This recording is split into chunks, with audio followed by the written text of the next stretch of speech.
actually means to us, what it means to our community, and what it means to our great state.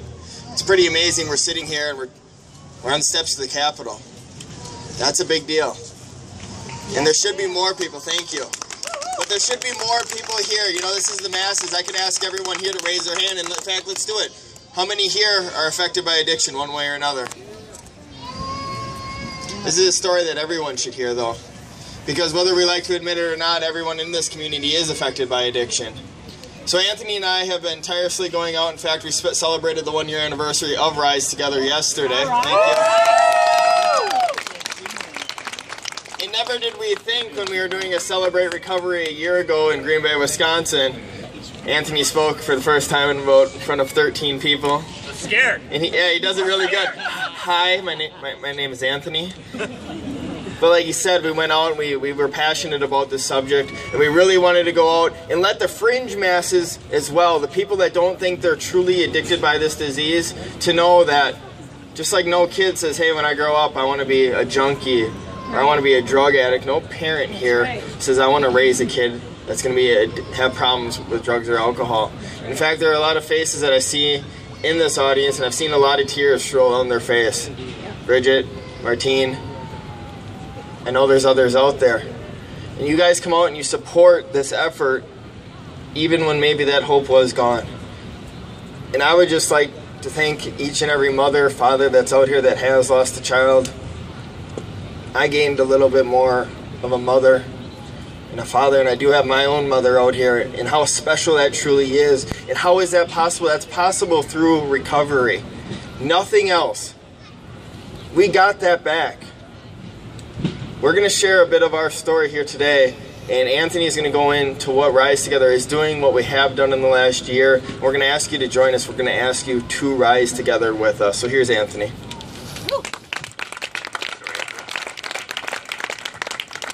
How is everyone doing? Good. It's a little loud. You have to excuse me if I trail off today, because I'm extremely, under the influence of cold medication. I'm not feeling good at all, no. I didn't get much sleep last night, but I can't tell you how important it is for me to come out here. This is our second time that we've actually been at the Capitol, and the turnout is probably doubled than the last time we were out here, and that's amazing. So I want to thank each and every one of you. Thank you so much for coming out. It's so awesome. And now we're letting go of balloons, so if anybody else has a balloon wants to let that go, you can do that now. No, but we've been out there for just over a year, and it's been an amazing ride already. Already we've been able to help so many people across this state by shedding the story of recovery, showing that it is possible, driving hope into the people that have lost it, helping to prevent our youth from going down the same path that we did. We've done over 86 presentations now, and no matter how many we have done, I tell you, when I walk away, it makes me stronger. At this point in my recovery, I have to thank the people that are in front of me. Because there's times in my life that I struggle too. There's times in my life that I want to give up and let go. But because of you, the people that believe in us, this last year has been so difficult for me. But yet, I've experienced things in my life that would have never been possible if I would have decided to go back. To bring hope and inspiration to somebody and have that motivation set forth and change our community is a dream come true. When I first started speaking just over a year ago, I never knew it was going to be this. I didn't think anybody was going to listen. I didn't know how many people were struggling with the disease of addiction or were impacted by it. But yet, as soon as our voices went out and they were heard, thousands have come forth and said, I too want to make a difference. That's a movement. That's how we provoke change. That's how we continue to reach out to those that are struggling today and say, I get it. I've been there. Don't ever give up, because life is possible. Look at my life. In recovery, I can finally say that I am a son. I am a brother. I am a friend. I'm a responsible member of this community, and I will make a change with the Rise Together family. I will make a change with each and every one of you. Don't let this message die here today. Let it continue. Bring positivity back in our community and reach out to the people that need help and say, come with me. I'll show you a better way to live. We're all impacted by substance abuse issues or the disease of addiction, and each and every one of you have your own story. I am no different than you. We are all the same, brothers and sisters in many senses. It's time for us to rise. It's time for us to come together. It's time for us to save lives. Thank you so much. So as Anthony said, we go out and we share this message with possibly the next generation of active users. We do that because we believe this message is important for that education and awareness. And how we do that is we get up on stage and we bare our souls. Now the story you're about to hear is not much different from just about any other addict's story that you would hear. We say we bring a face and voice to recovery. Now it is not to say that we bring the face or the voice, but in fact that we will stand up. And it is no longer, hi, my name is Doug and I'm an addict, but it is, hi, my name is Douglas Darby and I am a person in long-term recovery. And that's how we're going to break that stigma.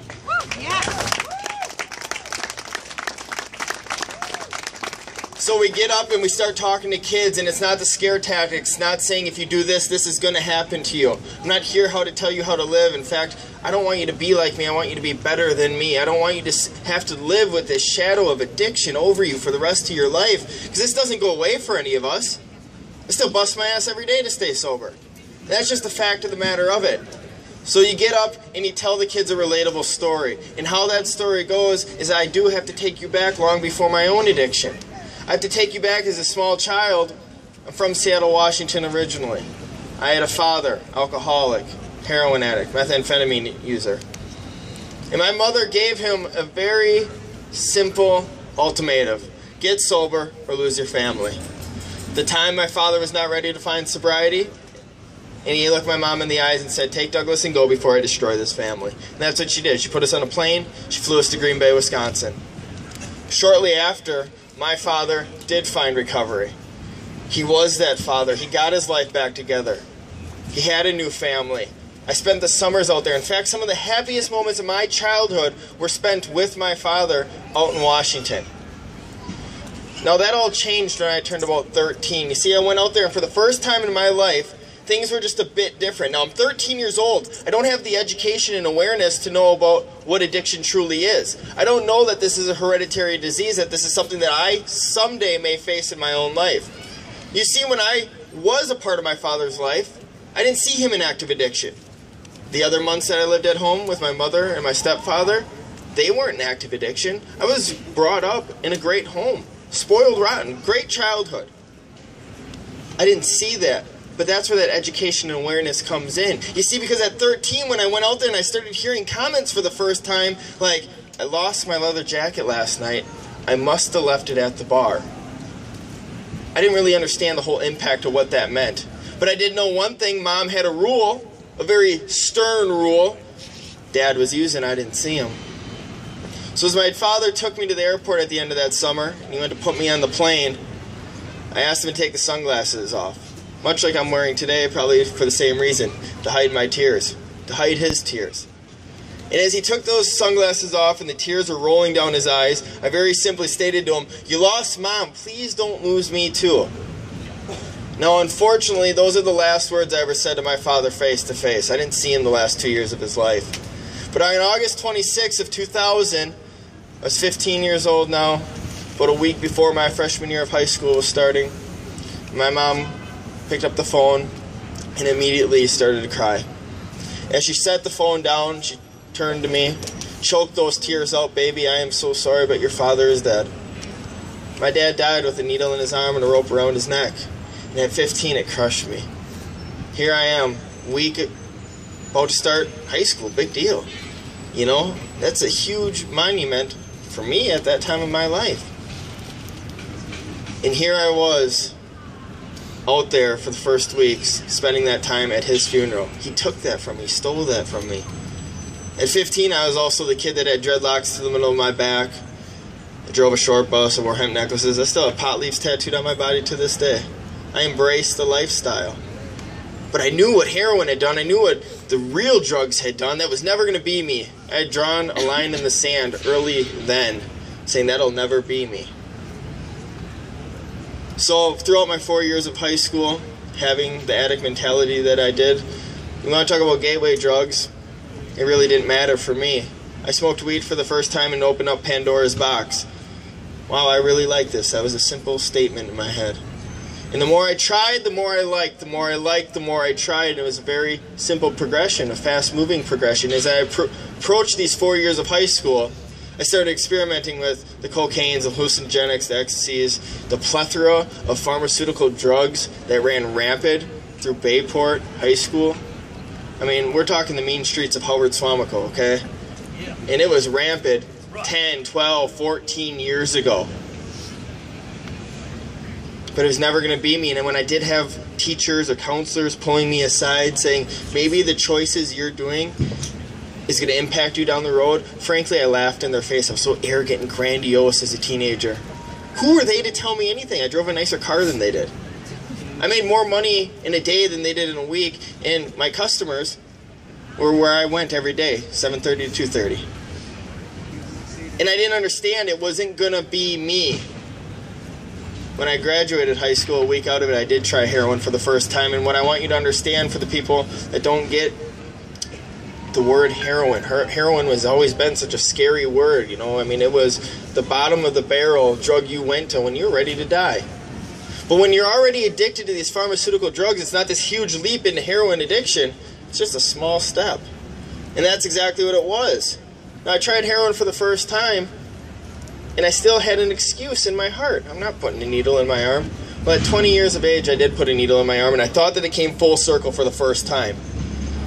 And over the next 5 years of intravenous drug use that I live with the scars that I still live with on my arms, I understood finally what it was. Now you fast forward, I'm 25, it's 2010, and I had already accepted the fact that I was going to die a junkie. I knew it. It wasn't going to be a car crash. It wasn't going to be some freak accident. I was going to die with a needle in my arm. I had accepted that fact. So the next part of the story, when I tell you that I walked into a pharmacy 3 minutes from my house, put the fear of God into some poor woman, and demanded Oxycontin to get high, it wasn't that big a deal. Consequences that we all fear on as law-abiding citizens just really didn't add up in the whole scheme of things. So the next part, when I say that I got home, got high, turned on the news, and I was on there, plain-faced, and I watched myself for 5 days, knowing I was going to prison. In fact, this wasn't my first rodeo. Already been down that road. I went out and robbed another one. That's the insanity of it. But at 25, to accept the fact that you're going to die, that sobriety would be worse than death. Why? Because this is a shame-based disease that we live with. Because just because I have this disease, I'm already labeled a criminal.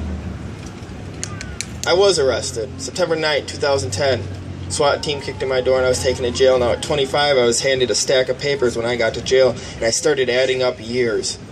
And they totaled 88 that I was facing in prison. Boom. 25, I think life's done. So the next morning, September 10th of 2000, I wake up.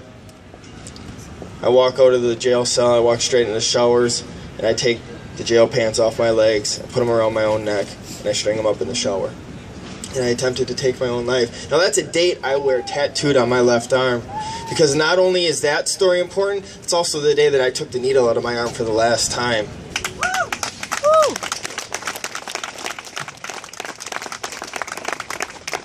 I'm standing here in front of you for one reason, because I wanted to die that day. I didn't see the hope at the end of the tunnel. Where are my brother and sister? Well, oh, here we go. These two kids right here and my other brother Mitchell is the same thing. In fact, Andrew, if you want to hear how full circle this really gets, I robbed that pharmacy on the 10-year anniversary of my father's death. Andrew is 10 years younger than me. The same things my father stole from me that day, I took from him. And I'm so sorry. He was getting ready for his first week of high school at Bayport High School. And they crushed me. But it was that light at the end of the tunnel that a simple child could give me that made it worth it. So I stood up in that shower that day, and I went through the worst 90-day detox of my life. And when I emerged from that cell for the first time, I didn't have something the size of an aspirin controlling every aspect of my life. Now I'm sober. Did things get miraculously better? Nope, still went to prison.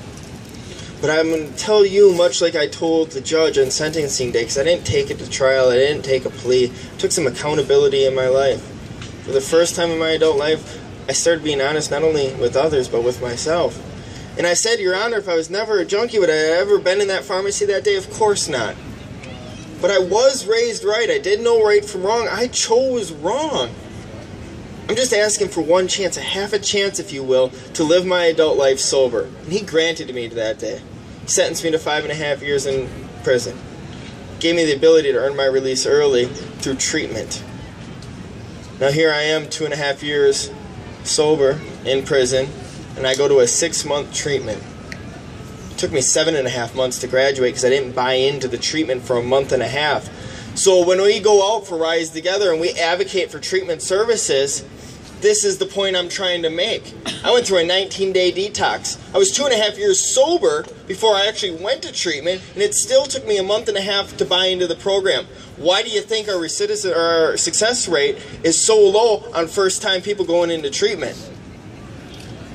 Because 28 days just isn't cutting it in this state. Never mind the insurance and the other hurdles that we have to go through, the gaps in youth treatment that we see across this state, across this nation. I got out with one goal.